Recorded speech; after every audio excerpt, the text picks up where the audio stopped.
ಯೋಗೇಶ್ ಗೌಡ ಕೊಲೆ ಪ್ರಕರಣದಲ್ಲಿ ಆರೋಪಿಯಾಗಿರುವಂಥ ವಿನಯ್ ಕುಲಕರ್ಣಿ ಅವರಿಗೆ ಇವತ್ತು ಬಿಗ್ ಡೇ ಆಗಿತ್ತು. ಬಟ್ ಇವತ್ತು ತೀರ್ಪು ಕೊಡಲಿಲ್ಲ. 15ಕ್ಕೆ ಮುಂದೂಡಿಕೆಯನ್ನು ಮಾಡಿದರು. ಯಾಕೆ ನೋಡಿ. ಜಿಲ್ಲಾ ಪಂಚಾಯತ್ ಸದಸ್ಯ ಯೋಗೇಶ್ ಗೌಡ ಕೊಲೆ ಪ್ರಕರಣ ಅಂತಿಮ ತೀರ್ಪು ಮುಂದೂಡಿದ ಕೋರ್ಟ್. ಏಪ್ರಿಲ್ 15ಕ್ಕೆ ಮಾಜಿ ಸಚಿವರ ಭವಿಷ್ಯ ನಿರ್ಧಾರ.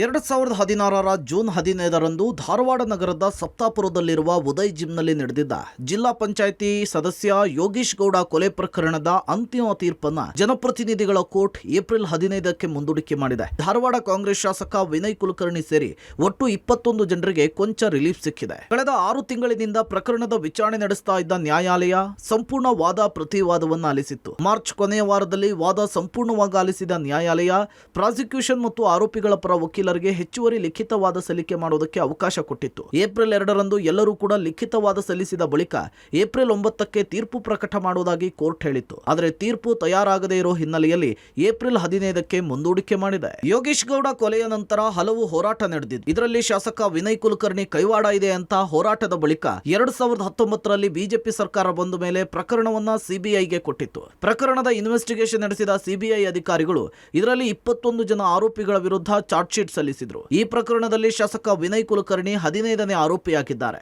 ಇವತ್ತು ಎಲ್ಲ ಆರೋಪಿಗಳ ಖುದ್ದು ಹಾಜರಾತಿಗೆ ಕೋರ್ಟ್ ಸೂಚಿಸಿತ್ತು. ಅದರಂತೆಯೇ ಬೆಳಗ್ಗೆಯೇ ಆರೋಪಿ ವಿನಯ್ ಕುಲಕರ್ಣಿ ಕೋರ್ಟ್ಗೆ ಹಾಜರಾಗಿದ್ರು. ಕಲಾಪ ಆರಂಭಿಸಿದ ನ್ಯಾಯಮೂರ್ತಿಗಳು ಏಪ್ರಿಲ್ 15ಕ್ಕೆ ತೀರ್ಪಿನ ಆದೇಶವನ್ನ ಮುಂದೂಡಿದ್ದಾರೆ. ಸತ್ಯ ಗೆಲ್ಲುವ ನಂಬಿಕೆ ಇದೆ. ಕೋರ್ಟ್ ತೀರ್ಪಿಗೆ ಕಾಯೋಣ. ಪಬ್ಲಿಕ್ ಟಿವಿಗೆ ವಿನಯ್ ಕುಲಕರ್ಣಿ ಹೇಳಿಕೆ. ಪ್ರಕರಣದ ತೀರ್ಪಿನ ಬೆನ್ನಲ್ಲೇ ಪಬ್ಲಿಕ್ ಟಿವಿ ಜೊತೆಗೆ ಮಾತನಾಡಿದ ಶಾಸಕ ವಿನಯ್ ಕುಲಕರ್ಣಿ, ಕೋರ್ಟ್ ಮೇಲೆ ಭರವಸೆ ಇದೆ, ದೇವರ ಮೇಲೆ ಭರವಸೆ ಇದೆ, ಸತ್ಯಕ್ಕೆ ಯಾವತ್ತೂ ಜಯ ಸಿಗುತ್ತೆ ಅನ್ನುವ ನಂಬಿಕೆ ಇದೆ. ಕೋರ್ಟ್ ನಲ್ಲಿ ಏನ್ ತೀರ್ಪು ಬರುತ್ತೋ ನೋಡೋಣ. ರಾಜಕೀಯ ವಿಚಾರದ ಬಗ್ಗೆ ಮಾತನಾಡಲ್ಲ. 200% ಸತ್ಯಕ್ಕೆ ಯಾವಾಗಲೂ ಜಯ ಸಿಕ್ಕೇ ಸಿಗುತ್ತೆ. ಜಯ ಸಿಗಬೇಕಾದ್ರೆ ಕಷ್ಟ ಆಗಿರುತ್ತೆ, ಆದರೆ ಜಯ ಸಿಕ್ಕೇ ಸಿಗುತ್ತೆ ಅನ್ನುವಂತಹ ಭರವಸೆ ವ್ಯಕ್ತಪಡಿಸಿದ್ರು. ನ್ಯಾಯಯುತವಾಗಿ ಇವತ್ತು ಕೋರ್ಟ್ ಮೇಲೆ ನಮ್ಮ ಭರವಸೆ ಇದೆ. ಆಮೇಲೆ ಕೇಸ್ನಲ್ಲಿ ಏನಿದೆ ಅನ್ನುವಂಥದ್ದು ಕೂಡ ಈಗಾಗಲೇ ಎಲ್ಲರೂ ಗಮನಿಸಿರ್ತಾರೆ.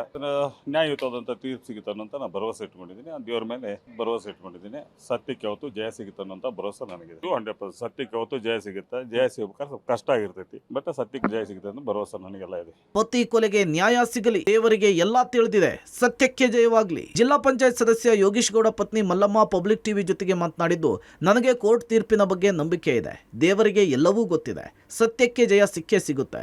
ನನ್ನ ಪತಿಯ ಕೊಲೆಗೆ ನ್ಯಾಯ ಸಿಗಲಿ, ನಾನು ಯಾರ ಮೇಲೂ ಕೂಡ ಆರೋಪ ಹೊರಿಸಲ್ಲ, ನ್ಯಾಯ ಸಿಗುವ ನಂಬಿಕೆ ಇದೆ ಅಂತ ಹೇಳಿದ್ದಾರೆ.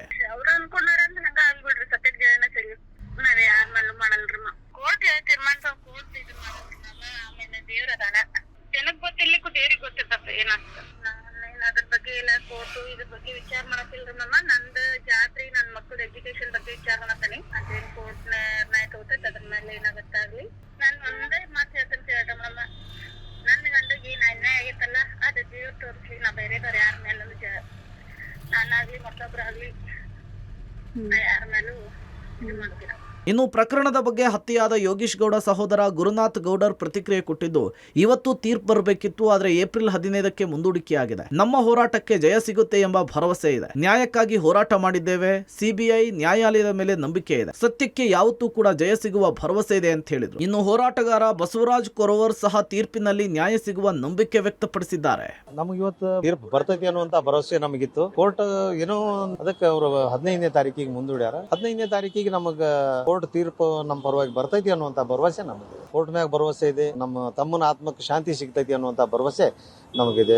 ಈ ಪ್ರಕರಣದಲ್ಲಿ ಸತ್ಯ ಹೊರಗಡೆ ಬರುತ್ತೆ, ತಪ್ಪಿತಸ್ಥರಿಗೆ ಶಿಕ್ಷೆ ಆಗುತ್ತೆ ಅನ್ನುವಂತ ಭರವಸೆ ನನಗಿದೆ. ಪೊಲೀಸ್ ವ್ಯವಸ್ಥೆಗೆ ಇದೊಂದು ಪಾಠ. ಕಾನೂನಿನ ಕೈಯಲ್ಲಿ ತಗೊಂಡು ಕೆಲಸ ಮಾಡ್ತಾರೋ ಅಂತವರಿಗೆ ಈ ಪ್ರಕರಣ ಒಂದು ಪಾಠ.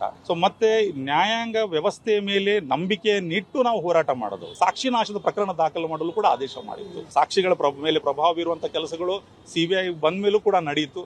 ಸೊ ಈ ಪ್ರಕರಣದಲ್ಲಿ ಯೋಗೇಶ್ ಗೌಡರ ಕುಟುಂಬಕ್ಕೆ ನ್ಯಾಯ ಸಿಗುತ್ತೆ ಅನ್ನುವಂತ ಭರವಸೆ ನನಗಿದೆ. ಪ್ರಕರಣದಲ್ಲಿ ಶಾಸಕ ವಿನಯ್ ಕುಲಕರ್ಣಿ ಕೈವಾಡ ಬಹಿರಂಗ. ರಾಜಕೀಯ ದ್ವೇಷದಿಂದಲೇ ಯೋಗೇಶ್ ಗೌಡ ಕೊಲೆಯಾಯ್ತಾ? ಸಿಬಿಐನ ಚಾರ್ಜ್ ಶೀಟ್ ನಲ್ಲಿ ಉಲ್ಲೇಖವಾಗಿರುವ ಅಂಶಗಳೇನು? ಇನ್ನು ಯೋಗೇಶ್ ಗೌಡ ಕೊಲೆ ಪ್ರಕರಣದ ತನಿಖೆ ನಡೆಸಿದ ಸಿಬಿಐ 113 ಜನ ಸಾಕ್ಷಿಗಳ ಹೇಳಿಕೆ ದಾಖಲಿಸಿದೆ. ಪ್ರಕರಣದಲ್ಲಿ ಶಾಸಕ ವಿನಯ್ ಕುಲಕರ್ಣಿ ಕೈವಾಡ ಬಹಿರಂಗವಾಗಿದೆ. ಇನ್ನು ಸಿಬಿಐನ ಚಾರ್ಜ್ ಶೀಟ್ ನಲ್ಲಿ ಏನೇನು ಅಂಶ ಇದೆ ಅನ್ನೋದನ್ನ ತೋರಿಸ್ತೀವಿ ನೋಡಿ. Yogesh Gowda case history. ವಿನಯ್ ಕುಲಕರ್ಣಿ ಯೋಗೇಶ್ ಗೌಡ ಮಧ್ಯೆ ರಾಜಕೀಯ ದ್ವೇಷ.